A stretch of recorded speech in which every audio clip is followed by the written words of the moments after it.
after a long pause on one.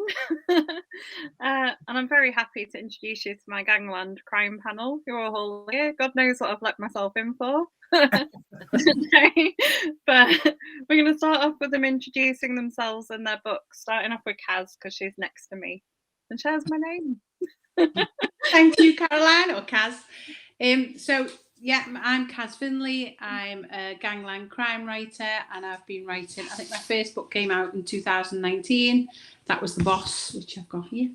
And yeah, my books are all, I'm from Liverpool, and all of my books are based in Liverpool and set around Liverpool. So they're the Bad Blood series, and book 5 came out last month, and book 6 is coming out later this year. So that's me. Lovely. Gillian? Oh. Hello everybody, my name is Jillian Gordon. I also write Gangland crime books, which is why we're all here. Basically, I did my first book in 2019. I wrote Francesca and then followed that up with a few more. My publisher has just re-released, as was Gold, and done it as Gold Digger, so they can make a series, which was then Fool's Gold, comes out in October. So now they can make a series of it. So all I can say is thank you to everybody who's read it, and hopefully to everybody who's going to read it. And Edie? Hello everyone, I'm Edie Baylis. My first book came out in 2017. That was the Downfall series, followed by the Hunted series, and lastly the Retribution series, of which the final one came out last week, I think. And now I'm currently working on a 5-book Gangland fiction series, which the first one's going to be due out in December. So yes, all very exciting. It is indeed. So my first question is going to be very unoriginal for you all. But what drives 3 such lovely ladies into writing such dark books? Because I've chatted to all of you now, and you spoke all very, very nice. So starting off with Edie, what drew you into Gangland? What drew you into writing such dark books? We're all secret psychopaths, really. That's the truth. I don't know. I mean, I think it's for me, it was always a case of trying to bring unsavory characters into overlapping into the life that most of us have. That, and of course my secret thing of wanting to do all these things to the people like the gas man that have been haunting me for the last 3 weeks. Gillian, why did you write Gangland books? Well, I've always been fascinated with it. I mean, you can't beat The Godfather and you can't beat Goodfellas, that kind of thing. And I come from London, and it's the East End is still steeped in it. And some of the places I've worked in, it's still there. There's your inspiration. And it's, basically I just got to like it and got into it. And basically sometimes when I come home and I think I'll write, I think about some of the patients that's had a go at me or thrown the urine at me. And I just kind of write what I'd like to do to them.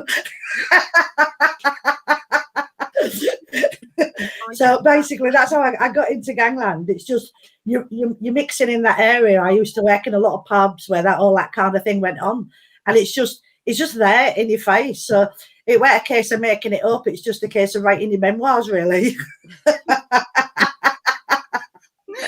I'm going to get shot for that, aren't I? You watch, I'm going to end up with a horse's head in my brain.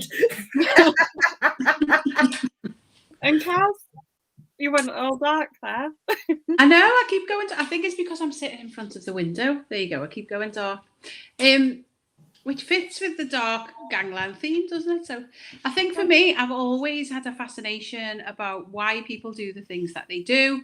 The world isn't black and white, is it? It's shades of grey. And just because people do bad things doesn't mean they're always bad people. And so I quite like, that's part of my day job anyway. So I'm a senior probation officer, and I was drawn to that job because of that kind of that drive to understand why people do the things that they do, and yet that understanding that people, sometimes good people do bad things and sometimes bad people do good things. So really, I just like to write about that, and kind of for me, it's not so much about the crimes and things that you're writing about, but about the people, about the relationships. I think Gangland's very character driven in terms of the, rather than plot driven. So yeah, I just like to write about people and the things that they do. So I think that's what drew me to it. Drew me to it. We're gonna there's so many hellos already. Sam says hello. Sheila says afternoon, everyone. My dad says hello. He also says thanks for your donation to the book auction, Gillian. And yeah, absolutely. What a brilliant cause. Yeah. I'm gonna give a great winner. And I will be posting that tomorrow because obviously it's bank holiday. So if she thinks I've welched on, I know I haven't. I just can't post it yet. But yeah, I'll be sending that in the morning. And also say to your dad, by the way, it's his birthday soon. Happy birthday. Yeah, I will be doing a big one, but yeah, I haven't forgotten him. Yeah, it's his birthday on Wednesday. Yeah. So happy birthday to him. And what a terrible daughter I was. You had to think about it then, didn't you? Have I reminded you, Kaz? I'm going to give the auction a plug, actually. As of this morning, we were £81 off of raising £4,000 for the Red Kite Academy. Oh, wow. In Corby. So if everyone goes and has a good bid on the 6 books that are there, we should be giving them over that 4K. Oh, that's brilliant. Yeah, well done. Yeah, well done. Go look in the announcements, everyone, and put a bid in or drop a donation into our PayPal, and I think the details are there for that as well. Oh. Here, Kaz, I could auction my T-shirt. What do you reckon? I'm not showing you my boobs because they're flat anyway, but I just, it's just, I could just show you.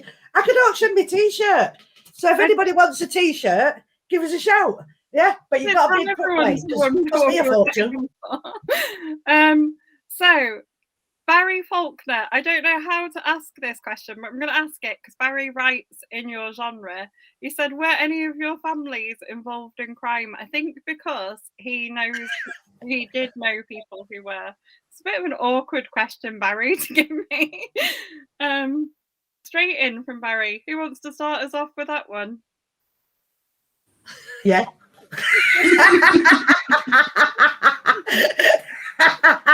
Yeah, we always had the police banging down at our door. We knew them. They had a direct debit to the path. But yeah, I mean, as I always say to people when they ask my advice, you've got to write what you know. To do a book, write what you know. I mean, all right, J.K. Rowling didn't know any elves and she didn't know Dobby, but you never know. She might just have known short people with smiley faces. So you've got to write what you know. Like Cass says, she works in the probation office. She must meet some characters and they're going to give her inspiration. Cass or Edie? Family-wise, no. People I've known, yes. Like Gillian says, everything's based on somebody or something to a certain extent. So I think you have to, never base everything completely on someone, but it's got to be based around something, I think, to be able to make it realistic. And, somebody can, you think, I remember that bloke that was doing XYZ, and then you can flesh out a character based on either physical characteristics or traits that they have or things that they've done and amalgamate various people together. And there you've got your character, A bit of author license. Yeah. You can make them better looking than what they were. Always. Oh, they're always better looking, aren't they? Yeah, they are. Yeah, and they're always sexier. They've always got a great libido. Nobody ever needs Viagra, do they? They're always in there. With Barry's question. So again, the same as Edie for family, no, but I do know lots of, obviously, in my personal life, I've known people who've been involved in crime, and obviously through work, there were lots and lots of people. So, right, Joe's got a good question for you, and we'll start with Kaz for this one. He said, "How do you keep up to date with the ever-changing tactics used by gangs? Is it reading lots of true crime, or do you have a list of secret contacts?" Probably a list of not so secret contacts for me because it's my day job. So yeah, it's not something I feel like I have to do a lot of research on, or because it's what I do. obviously all day, every day. But reading it, I do watch the news and things like that. And obviously people in different areas and gangs in different areas will do different things. So it's a combination of both, probably. Do you have any experts you do consult with then? Because obviously you're quite good at the police procedures and things. But do you like have anyone else you to consult in on anything else? I don't consult as much as that. I just work with them. So I just kind of pick their brains whilst I'm. So I probably am consulting. And I do have a retired police sergeant that I do bother quite a bit when I'm doing anything police procedurally. But other than that, no, I'm just chatting to people because, as I say, it's my job all day, every day to work with prisons, courts, mental health services. So, police. Well, that's a lot then, isn't it? It is. That's a lot. What about you, Gillian? How do you do your research? But to be honest, I've just got a lot of dodgy neighbours, to be fair, and the guy up the road from me, he used to be in the army and he was a bombs expert. So basically I just dragged him in, and for the price of like a Nescafe and a chocolate biscuit, when I wanted to write about bombs and guns and anything, I would drag him in. And it's like, he would tell me how to set bombs up and how to do things. And it's like, absolutely brilliant. So really, it's just like going around my neighbours, asking people like in that sector, what would you do about this? What would you do about that? Everybody knows a dodgy character who sells something. And it's just listening, and it's people watching. That's your main thing. You're people watching. You're listening to what people are saying. You're listening to what they're talking about. And it's like, estate life, it's a hive of entertainment. It's like Shameless in Yorkshire. Everybody's got a Shameless, haven't they? So yeah, so like I do have like do my research, do my bits and pieces, but then you just put all that in a stew pan, and then you come out with like he could do this and he could do that. But yeah, so you've got to do your research, because there's people, especially in your your book clubs. If you said I would set a bomb up or a timer like this or that, you've got to remember there's people that's worked in that industry, and and you've just stopped them reading your book like that because it's rubbish, and they know it's rubbish. As much as they realise it's author license, and they'll give you that, they don't want to read rubbish. So you've got to get it right. Agreed. Edie, what about you? How do you do your research? Like Kaz and Gillian said, I mean, it's a combination of watching things that go on, true crime documentaries, newspapers. Again, if I'm writing about something very specific, like what would happen on a gunshot in the stomach or in a certain place, I would make it my business to ask somebody specifically about that, rather than be like vague, because people will know, and if you're wrong, it does look rubbish. So very specific things I will always double check on before I write it, and then flesh it out from there. We've got some good useful people in the group actually who are quite good at answering questions. So Brian Price is really good on the science of stuff like that, and Graham Bartlett's always really good at answering questions about police stuff. That's good. Yeah, Brian's helped me with some stuff about DNA. Brian was really helpful.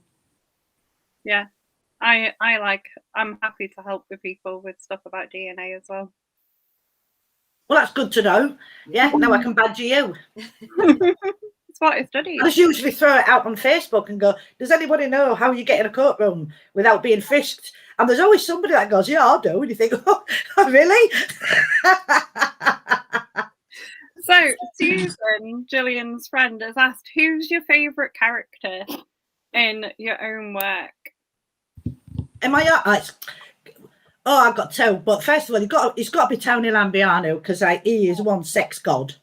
Yeah, he's just got everything you want. I mean, literally, I sat there and just fantasized about who I'd like to go out with, and he was it. On the other hand, I'd like a good friend like Julie Gold.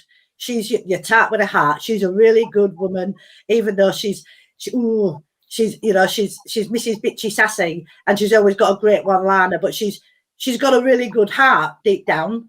But yeah, definitely, it's got to be Tony Lambiano. He is a sex god.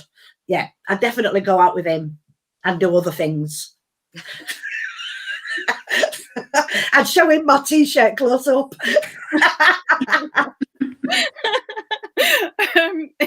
Edie, who's your favourite character in your book? Probably Ash Hunter out of the second series. Based on physical characteristics, he's sort of my kind of guy. But mainly because he is, you know, on the wrong side of the law, but a heart of gold when push comes to shove, and he'll do anything to protect his own, but is still a decent person when push comes to shove, and I like that. And Kaz? For me, it would be Grace Carter, just because she's an absolute badass woman. She came, and to see her character develop over the book, she came from being this really vulnerable, kind of mild-mannered, meek woman to being like the queen of the Liverpool Underworld. And I just love her character and the way she does everything for her children and her family. So, yeah, she's my fave. But we all like a lovable rogue, don't we? You know, I don't care what woman there is in the world. You know, we all like a lovable rogue. Barry has asked if you all read books in the genre that you write. Yeah. Come on, Edie, you? Not as much as I used to. Two reasons for that. One, what got me into all of this in the first place was probably like many others, Martina Cole, Kimberly Chambers, that sort of thing. I do read a lot, but I try not to read books in the genre when I'm working on ideas, in case anything sort of, you know, in case my mind goes off and starts writing something similar. So I'll only read once I've got my full idea for my next book in mind, so I can't get diverted with anything. Most of the time I sit there in bed rereading my own stuff to I do. Oh, Edie, that's sad. I need to double check this. I'm always picking through stuff and making sure it's right, and then thinking, what can I go on with this next? And I end up dreaming about where the characters can end up going. So when I'm in the writing process rather than the editing process, I tend to be so mashed up with my own writing that I can't read anybody else's, because it kind of deflects me. Do you get my drift? Yeah. But do you find reading other books like escapism? Yeah, other genres. Yeah, I read, because I read other books in different genres. I just read full stop. Absolutely. You know, and it's escapism. That's like when I go to work, it's switch off. I'm no longer Jillian Gordon anymore. I'm here at the surgery, and it's escapism. Like you say, your brain is that mishmashed. You've got to clear it with something else. Yeah, I just steer away from the Gangland authors when I'm writing. I'll read thrillers or true crime or what have you, anything, as long as it's, because then I think, well, what's he doing? So and so was doing, and I get confused with what's in my head about my own book. So it's got to be a completely separate genre for me when I'm in that writing process bit. I've heard other authors say sort of similar as well, that like they don't want that kind of cross-pollination of ideas as well while they're writing, so they will read kind of completely different, even if it's a genre they enjoy. Sam's new favourite question that I've just stolen and made my own new favourite question is, what's the most recent scene that you've written? So what have you written today? Without giving away a spoiler, what have you written? So let's start us off, Kaz. You've probably written something really interesting. And it can be from either you or Sadie. Oh, well, I was just writing, I'm not sure I could share it. Yeah, I know. I'm just thinking about that. So I wrote a chapter. So I'm writing a new, as Sadie, not as Kaz, I'm writing a reverse harem book. So I don't know if anybody knows what they are. So it's about it is about the Irish mafia. So 4 mafia brothers in New York. So I was writing a chapter involving them. I won't say any more, so I'm not sure I can. It's before the watershed. Yeah, it's only 5:30. Not even. So yeah, that's what I've been writing today. Gillian, what have you been writing? Well, I've got a work in progress at the moment where I've just crucified somebody to a front door, you know. But apart from that, for Fool's Gold, I sort of like I've gone berserk and wrote about Julie Gold's wedding, her wedding day, and how it's like, you know, Jordan makes big fat gypsy weddings. It's just I've just gone mad, you know. Like this woman is gaudy and tatty and loves anything. She's like a magpie. So can you imagine what a wedding day is going to be like? You know, it's just crazy. There's not enough diamante to go on a dress. So I've I've done that, and then like I say, I've got a work in progress that I've like recently started on. And so yeah, this morning I just, you know, crucified somebody to a door, basically, as you do on a bank holiday. And Edie, what's your most recent scene?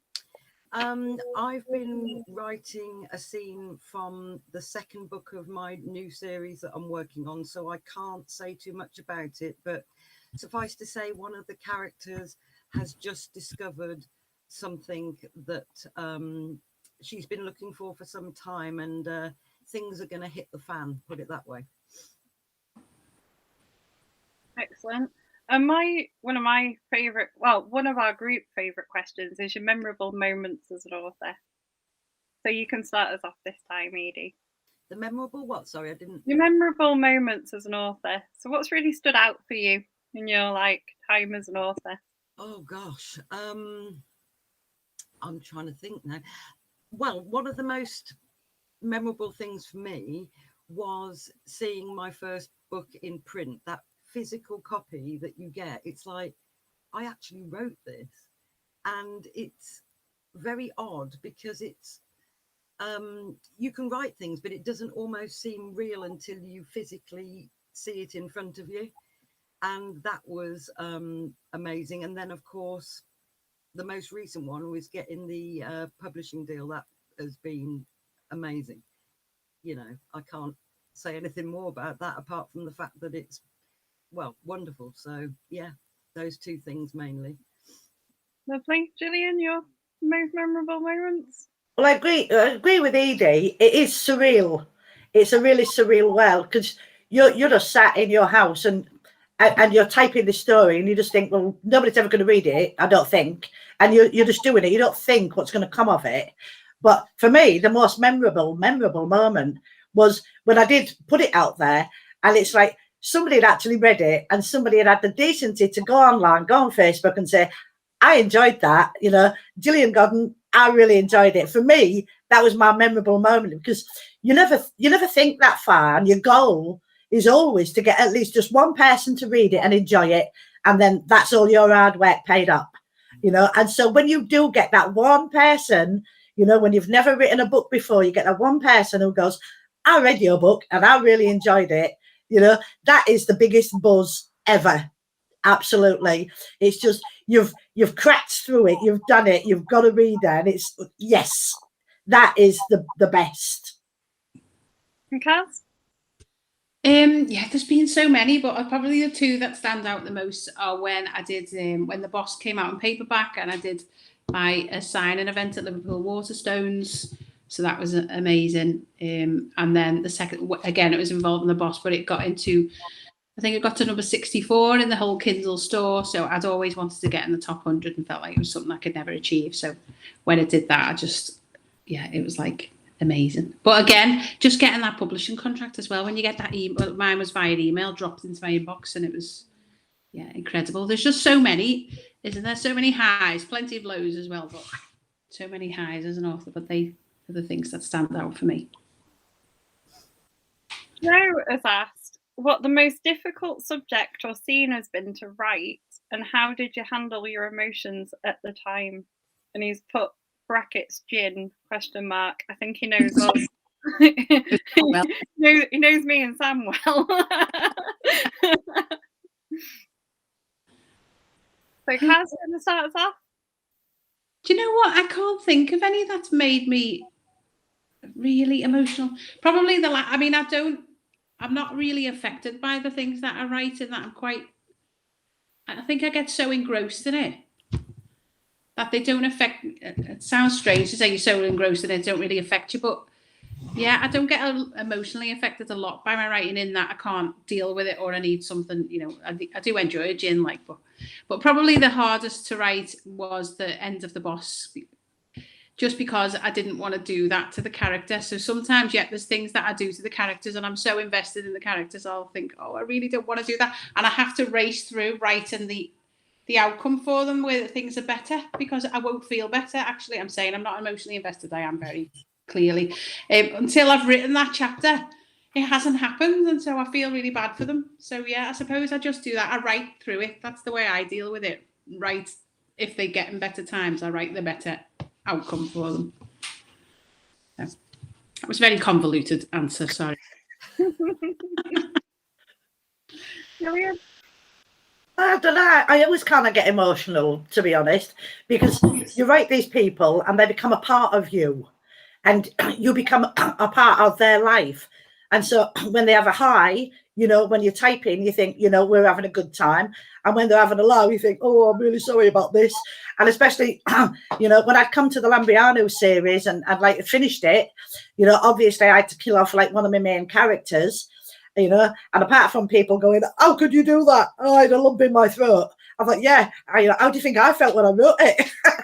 But you get into it. And like Kaz says, you think about it and you think, I just need to write through it. I need to finish it because it's like writing off a friend.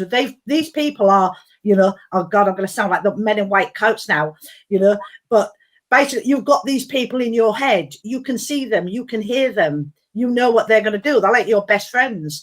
And so when anything bad happens to them, you feel bad as well. You think, even though you carry on writing it anyway. Edie?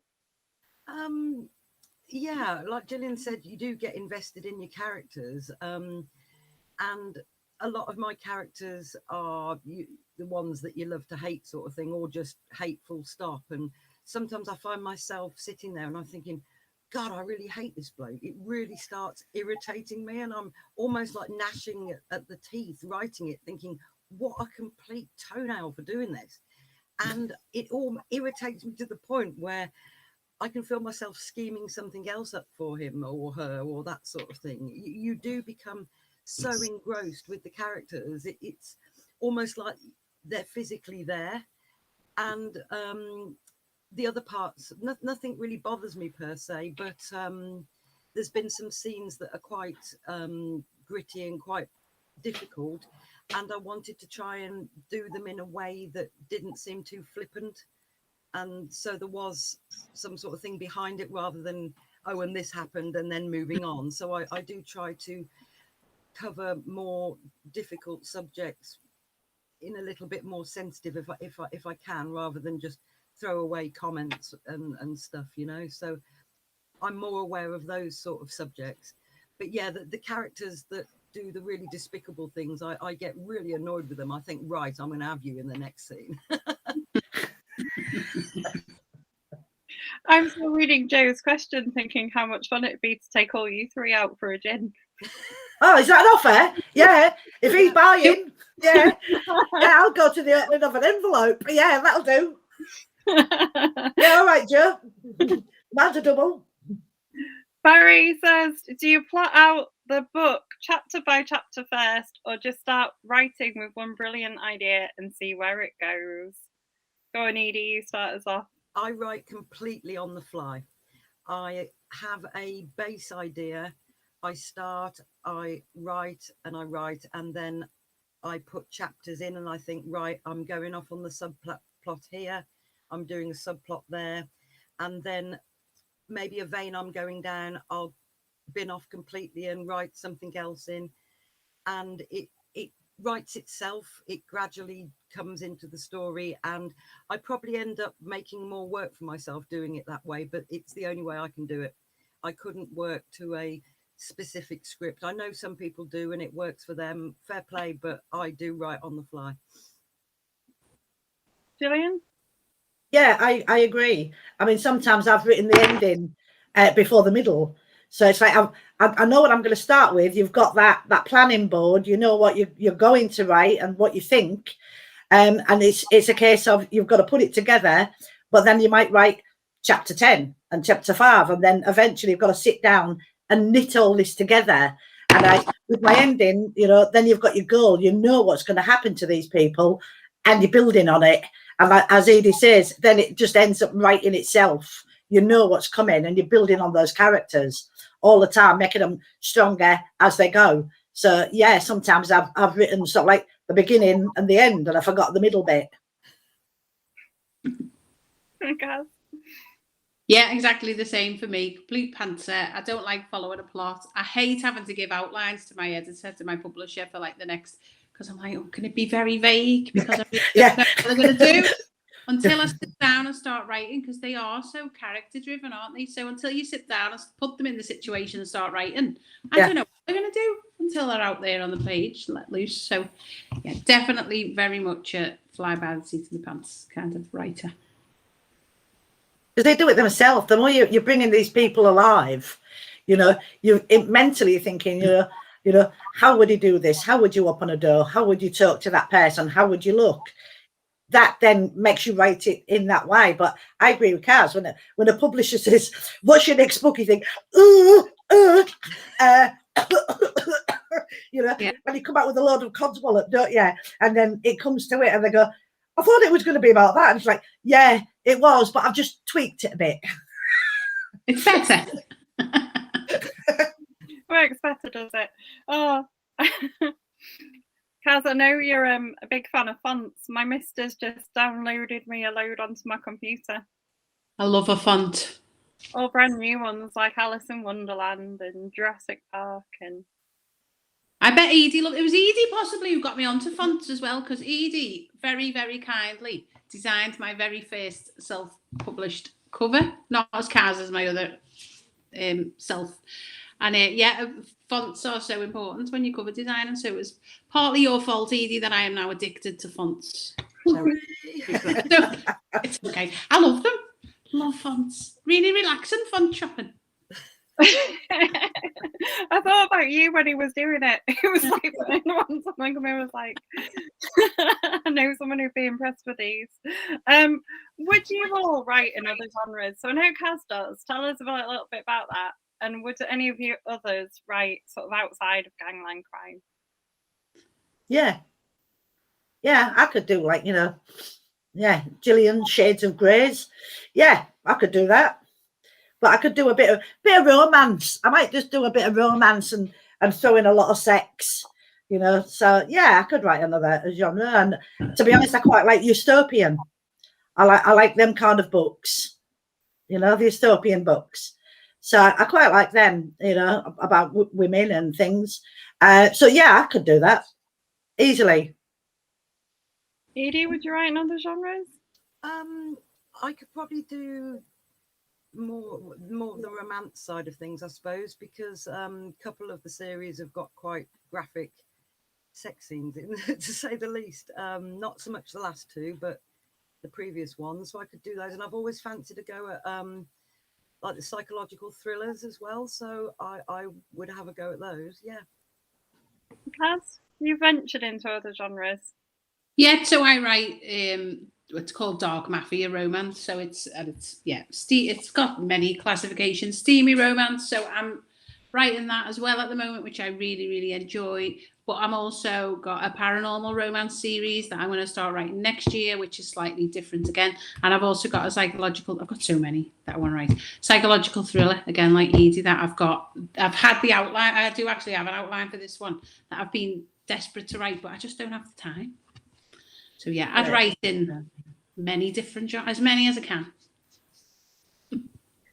Wendy Jones has asked you what it is about the gangland culture that makes you want to write about it. Do you want to start us off, Kaz? Yeah, I think it goes back to what I was saying before, isn't it? It's a lot about it's about the people, isn't it? And the people, yeah, the reasons why they do the things they do. And for me, it's fascinating because, you know, people are sometimes born into families where they are, someone asked before whether our families have been involved in criminality, and people are often born into criminal families, and what's the alternative for them if they're not with the family? Are they against them? So I just find the whole concept of it fascinating. And again, I grew up reading Martina Cole and then later Kimberly Chambers and just watching gangster films. And I just really like that idea of the family and the firm, and you're either in it or you're out of it. And yet what motivates people to do the things they do, and that idea of kind of the gangster with a heart of gold. Gillian said before. I don't know what draws me to, but it's really for me about the relationships between people, particularly families. And I just find that the gangland genre really lends itself to exploring those relationships. And so that's me. What about you, Jillian? Well, I just think it's one of those things that's, it's always been there. It never goes away, and it's never had a phase, and it hasn't just started. It's been there since, Adam was a boy, and it's got so much material steeped in it, as you say, Gaz, it's got everything. You can explore everything. You've got, like The Godfather, you've got these mafia men, really hard men, but they love their families. They look after their kids. They want to take their kids to school, which is totally the other side. You've got so much to play with. They love their families. So that they have their wives, all right. They have their mistresses too. But there's so much to play with. And like I say, it's been going on for years. It's just there, and it's been there all the time, which makes it easy to write. It's just one of them open subjects. Edie? Like Kaz and Gillian said, it's what drives the characters. It's different from a criminal like a nutter that might hack someone to death at random at a bus stop. They have their reasons driven by family loyalty and by expectations, and how that almost branches out past their family into other parts of life. And there's so much direction you can go with that. There really is. And bringing other people in as well from out of the family, but it's their base loyalty and that gets me with it. And I think that's what's always attracted me to writing that, rather than just a generally horrible person. They might have horrible traits, but most of them are decent folk at heart, and I like that. Joe was asked, would you ever consider setting one of your books outside the UK? Do you want to start us off, Edie? Oh, well, I would, but I don't know whether I would be able to know enough about the culture of a country to write about it. There's nothing worse than reading something that's set in, say, I don't know, New York, and you'd be naming stuff or describing stuff that you didn't actually really know very well. And I don't know whether that would irritate people more than anything. I mean, I'd have to do my research on a place very much before I could write something and feel that I'd be able to do it justice. But no, I would do if I knew the place well enough. Good excuse for a trip, though, for research. Yeah, You've got a point. That's good. I like that. Nice extended holiday somewhere. Gillian, what about you? Yeah, absolutely. I could do that. I mean, in my Lambiano series, I've brought in the Italians and the Italian mafia, and with Ralph, I've brought in the Irish side of it. So yeah, I could do it further afield, and it's always a good opportunity for an holiday, as you say, bit of research, put that in the expense account for the tax man. But yeah, it's always a good opportunity. So yeah, I wouldn't mind branching out and go further afield. But then I've brought people in from different cultures anyway. So it's not just been Londoners or just been, as you like, from Liverpool or whatever. There's been a mishmash of everybody, because you go down the street, you go into London, you haven't just got Cockneys, you've got different cultures everywhere. They're everywhere. So it easily could be done in another country. Huh? I think, like Edie, I'd worry that I wouldn't know enough about that culture. I think writing as Kaz Finlay, because it's a gangland crime book, I'd want it absolutely spot on in terms of the gang culture of that country. I know I said I'm writing about New York mafia in my other pen name, but people who read steamy romance are less interested, I think, in the specifics of the gang crime. They're more interested. They read those books for a different reason. So you just flick through the pages for the naughty bits. You don't have to flick through many pages to find the naughty bits in mine. So yeah, I think I would worry, and again, I would have to really do lots of research. And doing loads of research kind of puts me off a little bit. I'm not a big research. I mean, I'd love to go on a holiday to LA, but I wouldn't particularly want to go and research LA gangs because I wouldn't want to put myself in danger. So yeah, I think I like to write about what I know, and I don't like doing loads and loads of research. So I don't think I'd like to, but never say never. We've had so many questions scrolling in that I've missed them. But someone did ask, is there something, because you all go quite dark in your book, someone's asked if there's any subjects that you wouldn't write about. Kaz, do you want to start us off? Yeah, I don't think I would write in depth about child abuse because I just wouldn't want that in my head. And I've got young children as well, so I just wouldn't want to carry that around. Because we live with our characters day in, day out. And I think we've all, when I'm in work all day and they're still there at the back of my head. So I wouldn't want to carry that around all the time. But I think, I don't think there's anything really other than that I wouldn't cover. Jillian? Yeah, I totally agree. I wouldn't go on child abuse, paedophile, anything like that, because putting it in writing, it's like glorifying it. And no, I just wouldn't go there. For me, I couldn't do it. Edie? I'm with the other two. The one, I mean, I'll cover most subjects, but child abuse, and is definitely a no. And I also tend to steer away from any too much animal abuse either. I think that's another one. I mean, I used to have a dog and I've got children, so I wouldn't want to go there. It'd be like, oh, so yeah. And readers hate animal abuse, don't they? Yeah, absolutely.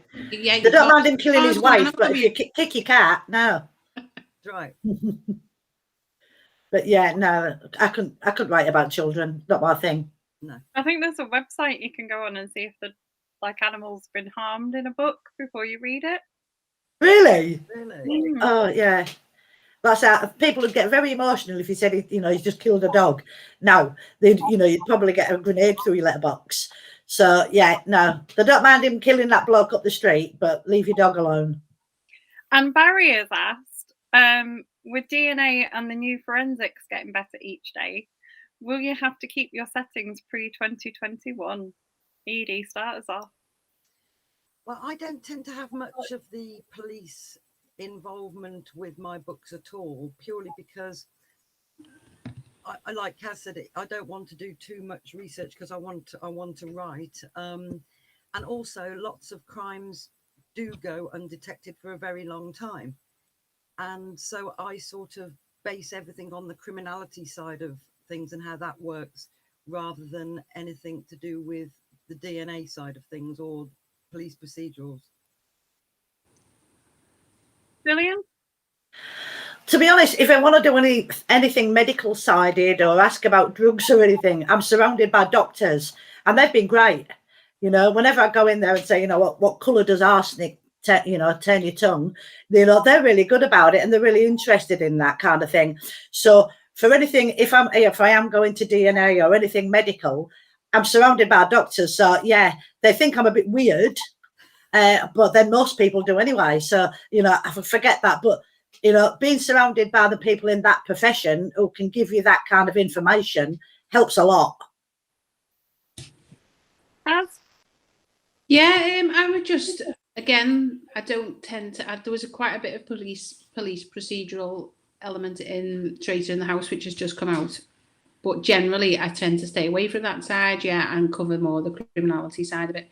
So I would just, I suppose, keep up there's been loads of changes in the past 20 years, haven't there, which we've had to keep up with, even with social media and phones and things. If you wrote a book in the 90s, it's different to what, the technology that we've got now. So I think as writers, we have to do that anyway. Oh dear, lost everybody. Let me just refresh.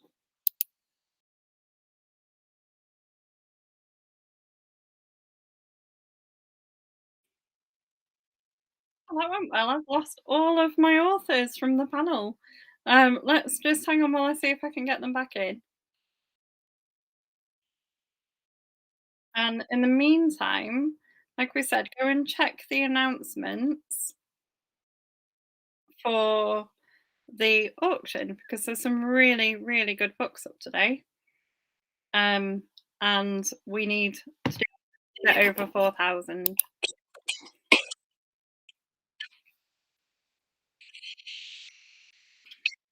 So if you can do your best to do that. Oh, I've got Edie back. You are back. Yay! My panel. Woo! I don't know what happened there. We all just disappeared.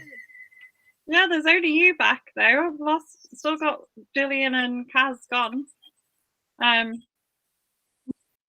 There's a really weird echo. There is. I don't know what has happened there. Let me see. I can hear you, but we can't see you, Kaz. So can you click off and sign back in? Oh, lost them all again. Joe has asked me, do I have a favourite Gangland book, present authors accepted? Joe, I tend to veer towards, in all honesty, I tend to veer towards being a cozy crime fan. So I don't dip into Gangland books all that often, apart from the people on the panel. I have enjoyed all of their books, and Present Company accepted. The only other read I've really read in the Gangland series is Heather Burnside, and that's a great read. Oh, here we go.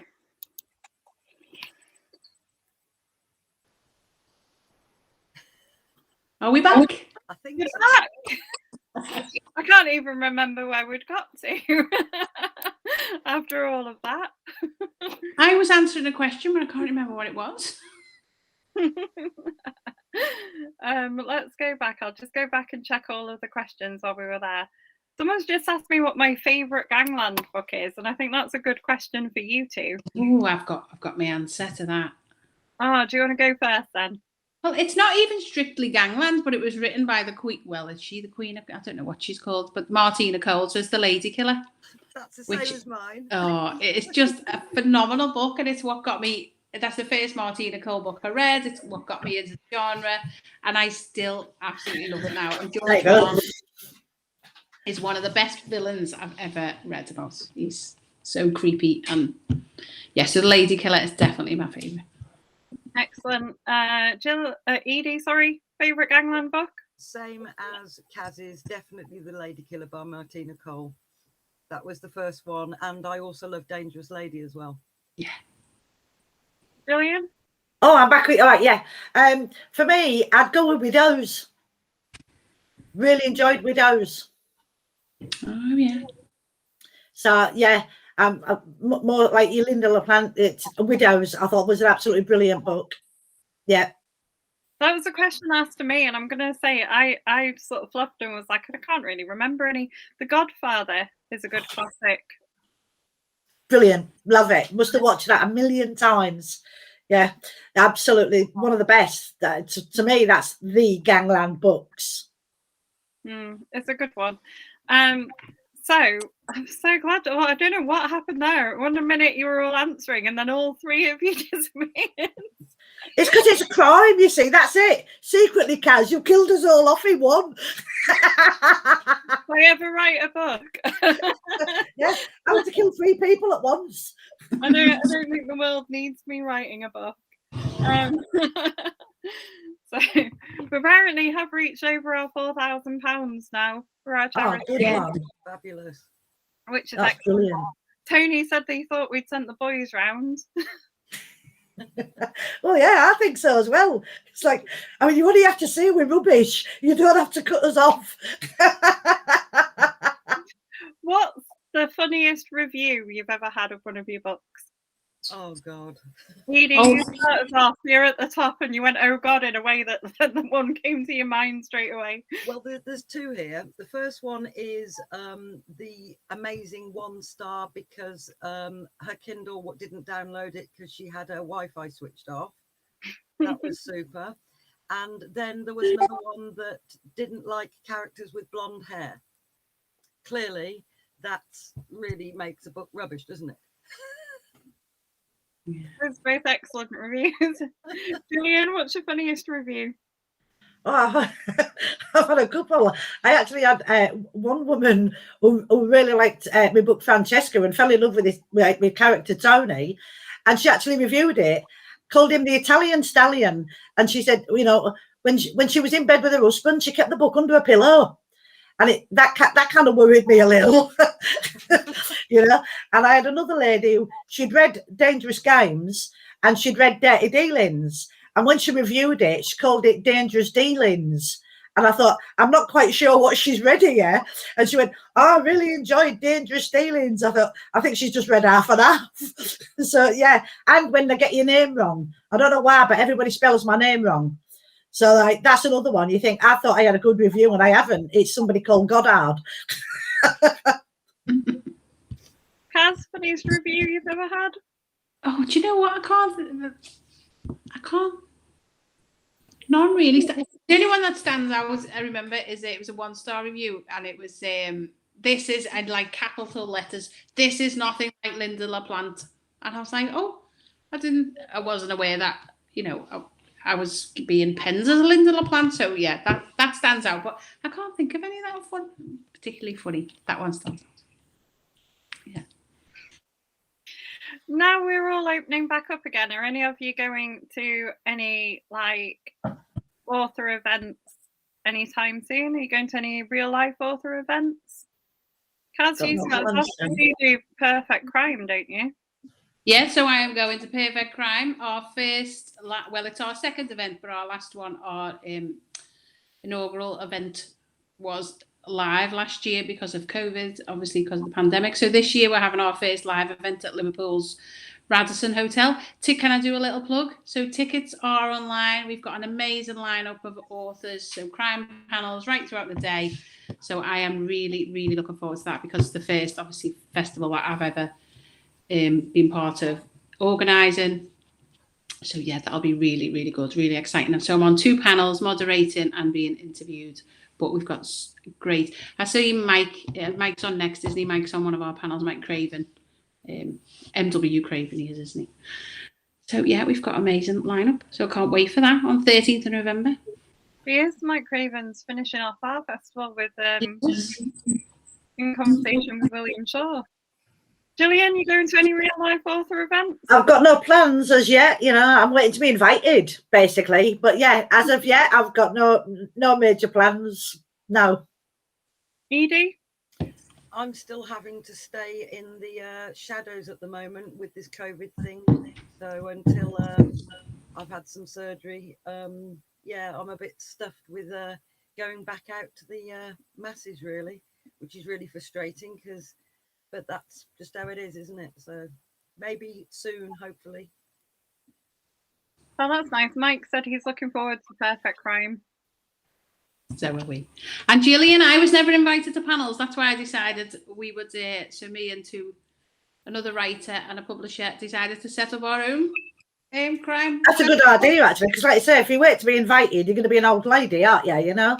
But yeah, they all keep saying, oh, we're having this festival and that. But nobody ever says, do you want to come? You know what I mean? So yeah, you've got a good idea. Gillian, this one, obviously. Maybe I could come to yours, Kaz. You can invite me. Well, we're on this wonderful crime festival, aren't we? Crime Fest. Well, oh, they've all gone again. Do the same trick where you sign out and sign back in again, guys.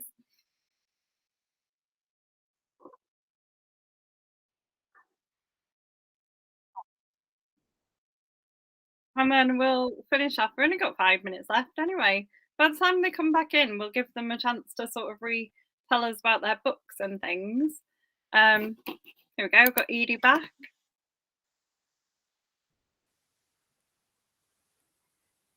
And Carl, You keep pulling the plug on. we have 5 minutes left, right? Well, I've got you all. I'm still there. Do you want to finish this all off with a plug in your book and a reminder about yourselves and what you write? So starting off with Edie, give us a reminder about yourself and what you write. Okay, well, obviously Gangland fiction, my latest series, the Retribution series, the final one's just come out. That one's called The Final Take. That came out last week. And I'm currently writing a new 5-book series set in Birmingham, and that is due, the first one, in December this year. So yeah, good stuff. Lovely. Gillian, finish us off the reminder. Well, I've just currently finished Fool's Gold, which is the sequel to As Gold Digger. That's out in October, and it can be pre-ordered now. I don't know if you can see my posters there behind me. Yeah, no, nothing like a sad plug, but you know me. I'll always give a plug. Shameless. But so yeah, Fool's Gold, about Julie Gold and Ralph, comes out in October. So that'll make the series, which is why the publisher changed the name. And obviously, I did only the Lambiano series. So, like about Tony Lambiano and Francesca. So that's what I write. Bit of Gangland, bit of romance, bit of How's Your Father? And Sadie, Cass, sorry. I can tell you about my Sadie books if you like. No, so I write I'm sorry, I keep going dark and the thing camera keeps going dark. Sorry. I write the Bad Blood series of books set in Liverpool. So I'm currently, book 5 was Traitor in the House, and that was released back in July. And book 6 is ready and should be released later this year. And then the series, I'm writing on the next 4, the next 4 books in the series. So it's going to go up to 10. So looking forward to exploring some new characters and seeing where they take us with the series. I'm going to read you off some of the last comments that we've had. So Mike had said he was looking forward to Perfect Crime. Marion Todd said, thanks everyone, this has been hugely entertaining. I always think it's nice when you hear other authors telling you they've enjoyed your panel. And Sam says, thank you all for a memorable interview. Oh, that's nice. Yeah, that's nice. And Kaz, I'm waiting for my interview to Perfect Crime. Yeah. I want all my breath. Laura said, thanks, ladies, for a lovely hour. Nice to see UK gangland crime getting centre stage, which is good. Yeah, absolutely. Yeah, from it. And it is a panel that our members requested, actually. Is it? Yeah, we asked when we were setting up our festival, we asked people to suggest panels, and it is one of the ones that the members in the group asked for. Oh, that's great. Yeah, so that's nice. It's good that we've managed to have all of you 3 sort of deliver that for our members. So thank you very much for coming to join us. And thank you, Kaz. Yeah, absolutely. It's been brilliant. Yeah, and I have to say, thank you, Boldwood Publishers, for putting out